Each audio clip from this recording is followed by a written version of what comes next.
Hello friends, मैंने आपको कल पढ़ा दिया था घनत्व के अनुसार ग्रहों का क्रम। ठीक है, उसके आगे से सूर्य के अनुसार दूरी से हमें पढ़ना है।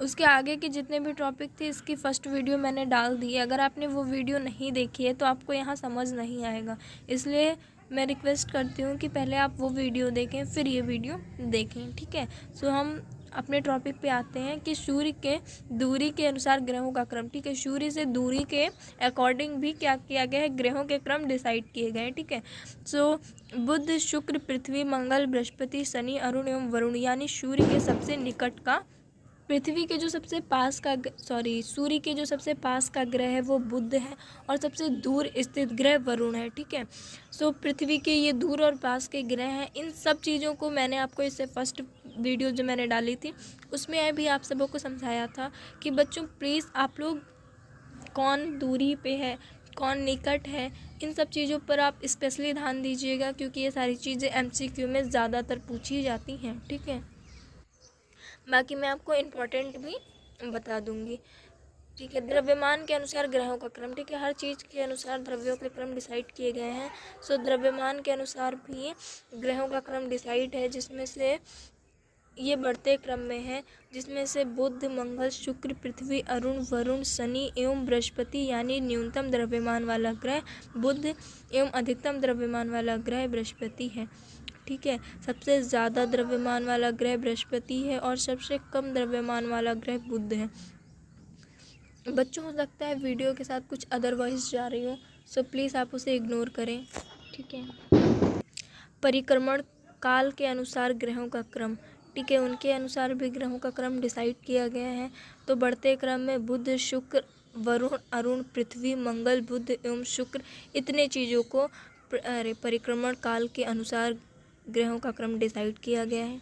ठीक है, अपने अक्ष पर झुकाव के आधार पर। ठीक है, अपने ही अक्ष पर झुक जाना। ठीक है, ये सारी चीज़ें आप लोगों ने पहले पढ़ी होगी, मुझे नहीं लगता मुझे ज़्यादा एक्सप्लेन करना चाहिए, पर हो सकता है जिन बच्चों को ना पता हो वो मुझसे रिक्वेस्ट करें तो मैं उन्हें नेक्स्ट वीडियो में सारी चीज़ें अच्छे से बता दूँगी, एक इसकी पर्सनल वीडियो बनाकर।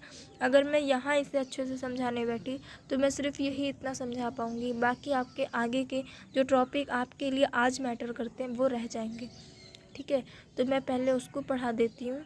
बाकी अगर इसमें आपको कुछ नहीं समझ में आ रहा है, कोई प्रॉब्लम है, तो उसके लिए आप मुझे बता दीजिएगा। ठीक है, शुक्र एवं अरुण को छोड़कर अन्य सभी ग्रहों का घूर्णन एवं परिक्रमण की दिशा एक ही है। ठीक है, देखो बच्चों, आप कोई चीज़ तभी देखो, हर चीज़ की अलग अलग दिशा होती है। ठीक है, तो यहाँ पे जो है शुक्र एवं अरुण, इन दोनों को छोड़ देना है। ठीक है, इन दोनों की दिशाएं क्या हैं, इन दोनों की दिशाएं घूर्णन की और परिक्रमण की दिशा अलग अलग है। ठीक है, बाकी जितने भी पिंड हैं हमारे, अदर चीज़ें, उन सब का क्या है, उल्का पिंड वगैरह जितना भी, ये सब की दिशा एक है। ठीक है, अब ये आपसे MCQ में क्वेश्चन आ सकता है, आप लोग सोच रहे होंगे कैसे। आपसे पूछ सकता है कि घूर्णन एवं परिक्रमण की दिशा शुक्र की और एक दे दे, क्या दोनों की सेम है, ऐसे करके और 3-4 ऑप्शन दे दे आपको। ठीक है, आपको पता ही नहीं होगा। ठीक है, देखिए, आप सोच रहे होंगे MCQ क्या तैयार करना, मैं लॉन्ग परिभाषाएं तैयार कर लेता हूँ, थ्योरी वगैरह जाकर लिख दूंगा, मिल जाएगा अच्छा नंबर। नहीं बच्चों, जिसको देखो पास होना है उसके लिए हाँ ठीक है, आप कर सकते हैं, बिल्कुल कर सकते हैं, पर जिसको पढ़ना है, पेपर देना है और अच्छे नंबर लाना है, उसके लिए थ्योरी ही नहीं, एक एक नंबर मैटर करता है, क्योंकि एक एक नंबर से ही, ठीक है, अगर आप सिर्फ देख रहे हैं एक MCQ, इसलिए आपको वो बहुत छोटी चीज़ लग रही है। अगर आप सोचे ऐसे ही आपको 10 MCQ दे दिए और आपके 10 के 10 सही हैं, आपको 10 नंबर मिलेंगे। ठीक है, आप वो 10 नंबर देखिए, ना कि एक MCQ। पढ़ाई ऐसे ही होती है। और प्लीज़, मुझे BA ज़्यादातर वही बच्चे करते हैं जिन्हें सिविल सर्विस की शायद तैयारी करनी होती है। सो प्लीज़ मुझे कमेंट में बताइएगा कौन कौन से बच्चे सिविल सर्विस की तैयारी करना चाहते हैं। ठीक है, जो जो बच्चे सिविल सर्विस की तैयारी करना चाहेंगे ना, अगर ज़्यादा बच्चों ने कमेंट किया तो आई प्रॉमिस मैं आपको ये पढ़ाते पढ़ाते सिविल सर्विस के बारे में बहुत अच्छी अच्छी बातें बताऊँगी। ठीक है, और बहुत अच्छी अच्छी नॉलेज भी मैं आपको के बारे में दूंगी, ठीक है। पर पहले आप लोग मुझे कमेंट में बताइए कौन कौन से बच्चे सिविल सर्विस की तैयारी करना चाहते हैं। बहुत बच्चे जो समझदार होंगे वो अभी से ही शुरू कर दिए होंगे, ठीक है। सो अब हम अपने टॉपिक पे आते हैं। बुध, व्यास, ठीक है, इसका व्यास, परिभ्रमण काल, ठीक है, ये सारी चीज़ें आप नोट कर लीजिएगा क्योंकि ये सारी चीज़ें सिर्फ नोट करने वाली हैं, ठीक है। सो शुक्र का व्यास है, ये शुक्र का व्यास है, परिभ्रमण काल है जो 243 होता है दिन अपने अक्ष पर, ठीक है, ये अपने अक्षों पर होता है। परिक्रमण काल इसका 88 दिन होता है। सूर्य के चारों ओर उपग्रहों की संख्या इसकी 0 होती है, इसके आसपास कोई उपग्रह नहीं होता है, ठीक है। पृथ्वी का व्यास बहुत बड़ा होता है, ठीक है। परिभ्रमण काल इसका परिभ्रमण काल, ठीक है, इसका परिभ्रमण काल और परिक्रमण काल दोनों में डिफरेंट होता है, ठीक है।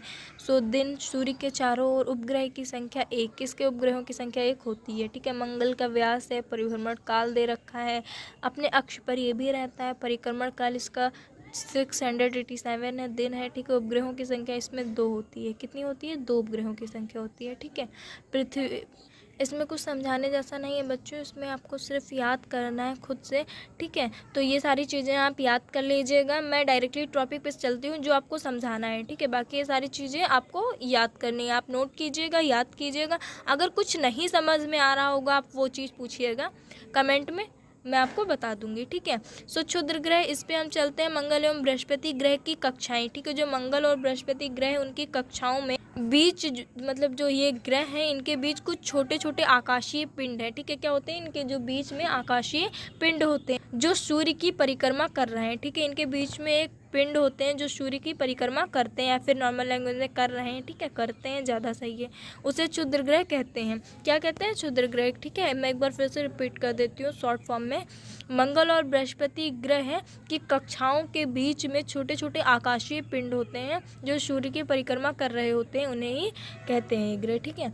खगोल शास्त्रियों के अनुसार ग्रहों की विस्फोट के फलस्वरूप टूटे टुकड़ों से, ठीक है, जो टूटे हुए टुकड़े रहते हैं, जब देखो विस्फोट होता है तो मतलब कुछ ना कुछ तो लॉस होगा, ठीक है। तो जो टूट जाते हैं टुकड़े, उनके अक्षग्रह का निर्माण होता है, ठीक है। अक्षग्रह का निर्माण कैसे होता है, आपसे क्वेश्चन पूछ सकता है कि अक्षग्रह का निर्माण कैसे होता है, आप क्या लिखेंगे कि जब मतलब खगोलीय शास्त्रियों के अनुसार ग्रहों के विस्फोट के फलस्वरूप टूटे टुकड़ों से इनका निर्माण होता है, ठीक है। जो क्षुद्र ग्रह पृथ्वी से टकराता है, ये क्या करता है, पृथ्वी से टकराता है, मतलब दोनों की टक्कर होती है, ठीक है। टक्कर होती है तो पृथ्वी के पृष्ठ पर विशाल गर्त, ठीक है, बनता है, ठीक है। क्या होता है, पृथ्वी के पृष्ठ पर उसके क्या होता है, एक विशाल गर्त बन जाता है, ठीक है। और ऐसा क्या होता है, मतलब लोनार झील महाराष्ट्र तक, ठीक है। तो क्या होता है, गर्त बन जाता है। सो ये फॉस्फिस्ट ऐसा ग्रह है जिसको ये एकमात्र ऐसा क्षुद्र ग्रह जिसे नग्न आँखों से देखा जा सकता है, ठीक है। इसे आप देख सकते हैं, ठीक है। ये एक ऐसा क्षुद्र ग्रह है, ठीक है। तो धूमकेतु सौरमंडल के छोर पर बहुत ही छोटे छोटे अरबों पिंड विद्यमान है, ठीक है। पृथ्वी का छोर है उस पर बहुत तरह के, मतलब ठीक है, एक लिमिट नहीं है, अनलिमिटेड, मतलब उसकी कुछ संख्या डिसाइड नहीं है, ठीक है। सो इसलिए बहुत सारे बोल दिया गया है, बहुत सारे छोटे छोटे अरबों में वो पिंड है, ठीक है। अरबों में पिंड विद्यमान है, मतलब वहाँ पर हैं, ठीक है, उपस्थित हैं, क्या क्या स्थित हैं, बहुत तरह में आप बोल सकते हैं, ठीक है। जो धूमकेतु या पुच्छल तारे कहलाते हैं, ठीक है। क्या कहते हैं, पुच्छल तारे कहलाते हैं, या गैस एवं धूल का संग्रह है। ये क्या है, ये गैस, जितने भी गैसें हैं और धूल है उनका संग्रह है, मतलब इकट्ठा, ठीक है, नॉर्मल लैंग्वेज बोल सकते हैं, उनका पूरा का संग्रह है, जो आकाश में लंबी चमकदार पूंछ सहित आकाश में, ठीक है, जो हमारे आकाश में लंबी चमकदार मतलब लाइट वाइट को वहाँ चमक धमक हो, ठीक है।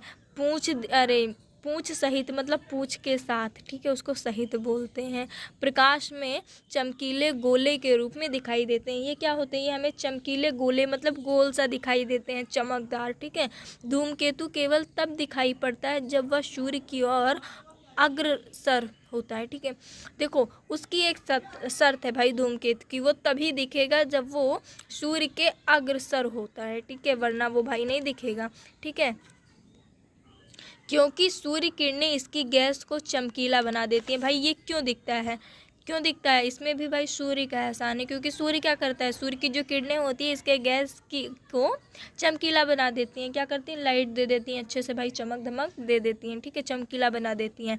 धूमकेतु की पूंछ हमेशा सूर्य से दूर दिखाई देती है। जो धूमकेतु होता है उसकी जो पूंछ है वो हमेशा हमेशा मतलब सदैव, ठीक है, सूर्य से क्या होती है, दूर दिखाई देती है।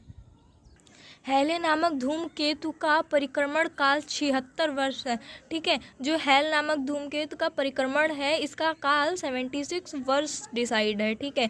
यह अंतिम बार 1986 ईस्वी में दिखाया दिया था, ठीक है। देखो बच्चों, ये लास्ट बार हम लोगों को दिखाई दिया था 1986 में, ठीक है। मतलब प्रेजेंट टाइम पर ये है या नहीं पता नहीं, ठीक है।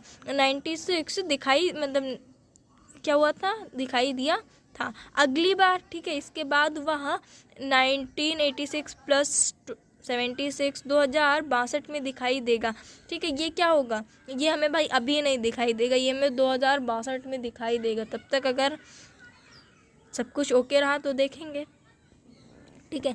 धूमकेतु हमेशा के लिए टिकाऊ नहीं होते। ये हमेशा के लिए टिकाऊ मतलब बच्चों हमेशा के लिए नहीं होते, ठीक है। ये क्या होता है, ये फिर भी प्रत्येक धूमकेतु के लौटने का समय निश्चित होता है। इनके लौटने का समय डिसाइड होता है कि हाँ ये अब फिर आएंगे, अब फिर आएंगे, अब फिर आएंगे, पर ये डिसाइड नहीं होता कि हाँ ये हमेशा के लिए रुकेंगे। ये हमेशा नहीं रुकते, ठीक है। ये आते हैं चले जाते हैं, आते हैं चले जाते हैं, पर ये हमेशा के लिए नहीं रुकते। ये टॉपिक आप अगर रेड पेन से लिखेंगे नोट में, ठीक है। अगर ये टॉपिक आया तो मैं आपको बच्चों लिखने का तरीका भी बताऊंगी पेपर में, ठीक है।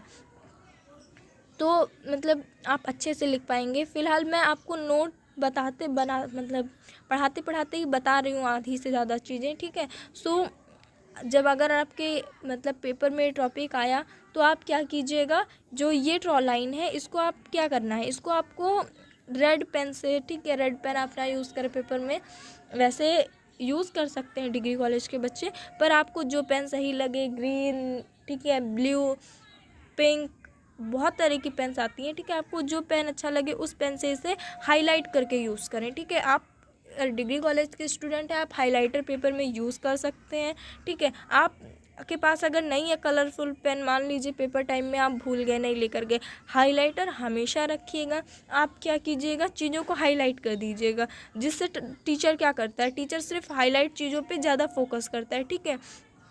तो जब वो आपकी हाईलाइट चीज़ें देखेगा तो वो क्या करेगा, अगर आपने वहाँ पर अच्छा इंप्रेशन अपना जमा दिया तो वो आपको बहुत अच्छे नंबर दे देता है। पर जहाँ चीज़ें आप हाईलाइट करके रखें वहाँ आप एक बात का खास ध्यान रखें कि वहाँ पर आपका एक वर्ड भी गलत नहीं होना चाहिए, मात्रा भी गलत नहीं होनी चाहिए, क्योंकि क्या करते हैं कुछ टीचर इस पर नंबर काट लेते हैं, ठीक है।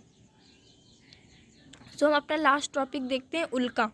उल्काएँ प्रकाश की चमकीली धारी के रूप में देखते हैं जो आकाश के क्षण भर के लिए ठीक है। ये क्या होता है, ये उल्काएँ जो होती हैं ये प्रकाश के लिए चमकीली धारी के रूप में मतलब होती हैं, ठीक है, देखते हैं जो आकाश में क्षण भर के लिए चमकती है। ये क्या होता है, क्षण भर मतलब एक पल के लिए, ठीक है, जिसे हमारी नॉर्मल लैंग्वेज में बोला जाता है। ये सिर्फ एक पल के लिए दमकती हैं, ठीक है, चमकती दमकती हैं, ठीक है, और लुप्त हो जाती हैं, ठीक है। और क्या होता है, ये लुप्त हो जाती है मतलब ख़त्म हो जाती हैं, गायब हो जाती हैं, ठीक है। मैंने क्या बोला, अर्थ ना बदले, ठीक है, बाकी आप चेंज कर सकते हैं, ठीक है, चेंज हो जाती हैं, ठीक है, लुप्त हो जाती हैं। उल्काएँ क्षुद्र ग्रहों के टुकड़ों तथा धूमकेतुओं द्वारा पीछे छोड़े गए धूल के कण होते हैं, ठीक है। ये उल्काएँ क्या होती हैं भाई, ठीक है। तो ये जो उल्काएँ होती हैं ये हमारी, ये क्या होता है, ग्रह छिद्र, ठीक है। आपसे ऐसे पूछ सकता है नॉर्मल लैंग्वेज में, उल्का पिंड का निर्माण कैसे होता है। अब आपको बताना है उल्का पिंड का निर्माण कैसे होता है। चलिए मान लीजिए मैंने आपको नहीं पढ़ाया, आपने बुक में इतना ध्यान नहीं दिया, अब आप कहाँ से लिखेंगे। सो बच्चों थ्योरी में सारी चीज़ें लिखी होती है। अब आपको क्या करना है, अब आपको इसको इतने गौर से पढ़ लेना है कि आप अपने मर्ज़ी से इसमें 10 क्वेश्चन बना लें। सिर्फ इतने टॉपिक में आप 10 क्वेश्चन बना सकते हैं, सिर्फ और सिर्फ इतने, ठीक है। ये आपकी पढ़ाई पर डिपेंड करता है आप कितने डीप में पढ़ रहे हैं। अब यहाँ पे साफ साफ लिखा है उल्काएँ छिद्र ग्रहों के टुकड़े तथा धूमकेतुओं द्वारा पीछे छोड़े गए धूल के कण होते हैं, ठीक है। तो बस यही है इनके निर्माण की वजह, यही चीज़ है। अब आप इसको, अगर आपको यही इतना पता है तो आप इसको खूब जितना चाहे उतने पेज में लिख सकते हैं, ठीक है। सो ये उल्काएं क्या होती हैं? छिद्र ग्रह के टुकड़े तथा धूमकेतु द्वारा पीछे छोड़े गए धूल के कण होते हैं ये, ठीक है। सो मैंने ये चैप्टर आपका कंप्लीट हो गया। इतने ही टॉपिक्स थे, ठीक है। कुछ टॉपिक मैंने इससे एक पहले वीडियो अपलोड कर रखी है, उसमें पढ़ा रखा है, कुछ टॉपिक इसमें हैं।